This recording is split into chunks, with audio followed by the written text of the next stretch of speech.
nama saya Ena Rohana dari Prodi PGSD Angkatan 2021 Fakultas Ilmu Keguruan dan Pendidikan Universitas Riau.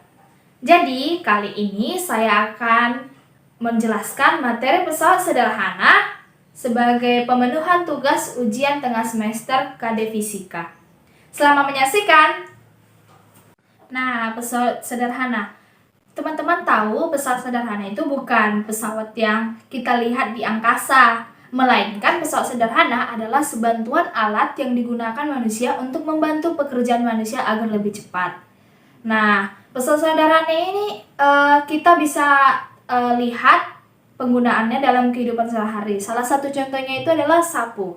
Nah, jadi ada 4 golongan pesawat sederhana. Mari kita pelajari. Golongan atau jenis pesawat sederhana yang pertama adalah tuas atau pengungkit.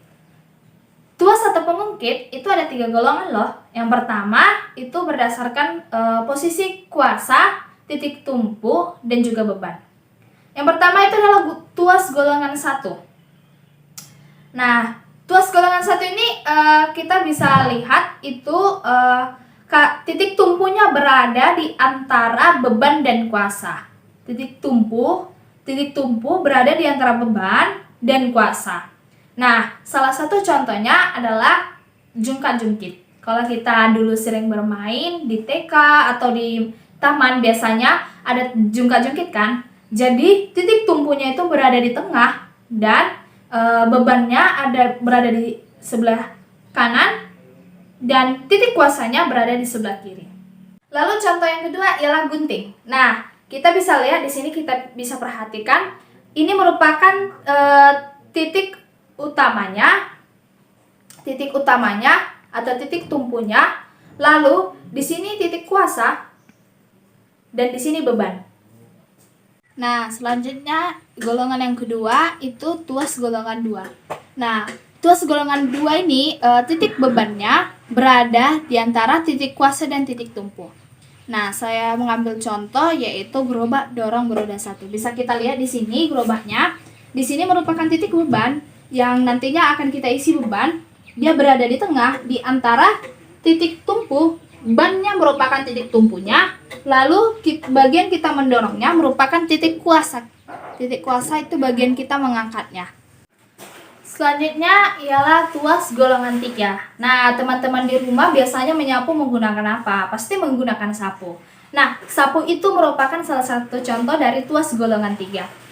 Mengapa saya bilang begitu? Karena tuas golongan 3 ini merupakan titik kuasanya berada di tengah di antara titik beban dan titik tumpunya.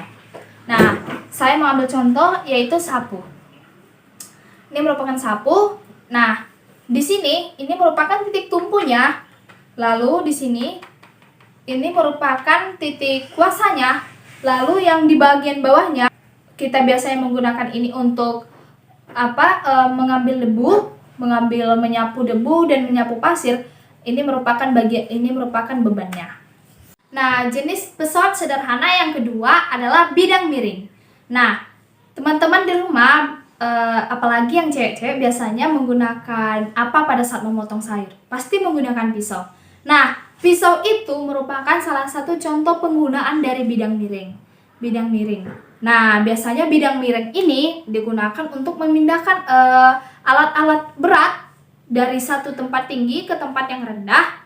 Seperti salah satu contohnya itu adalah memindahkan tong dari truk ke tanah. Biasanya mereka menggunakan bidang miring atau triplek yang dimiringkan agar tidak kelelahan dalam memindahkan tong tersebut.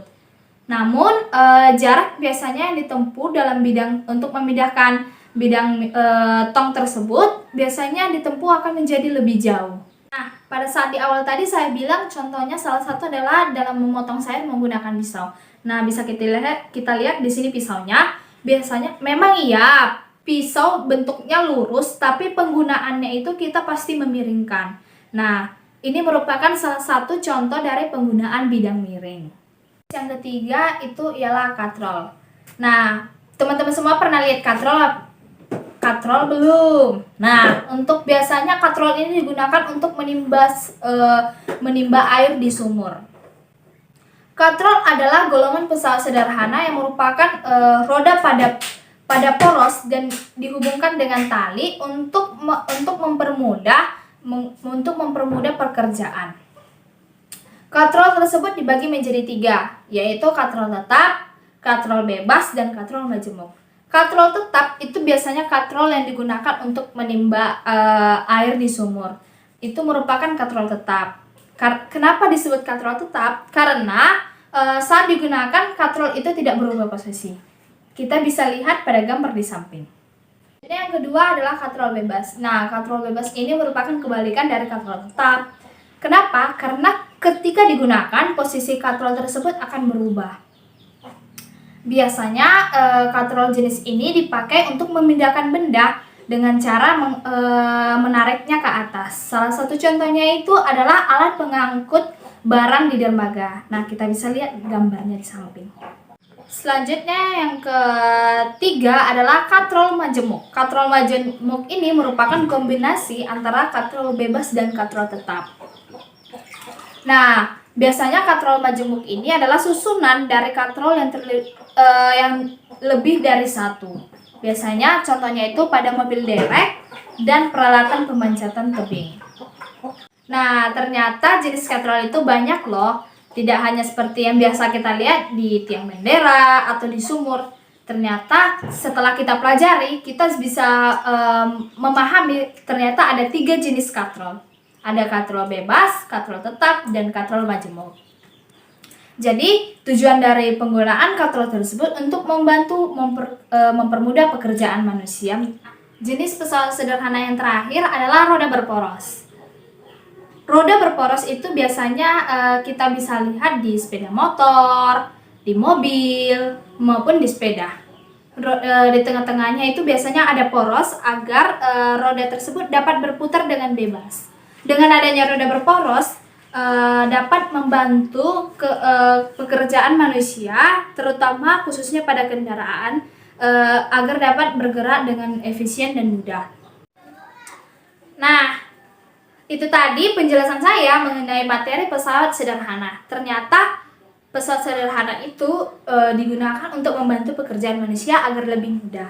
Ternyata materinya mudah ya dan dapat dipahami. Nah, sekian materi penjelasan mengenai materi pesawat sederhana. Akhir kata, saya ucapkan terima kasih dan mohon maaf apabila ada kesalahan. Terima kasih dan sampai jumpa di lain waktu. Dadah!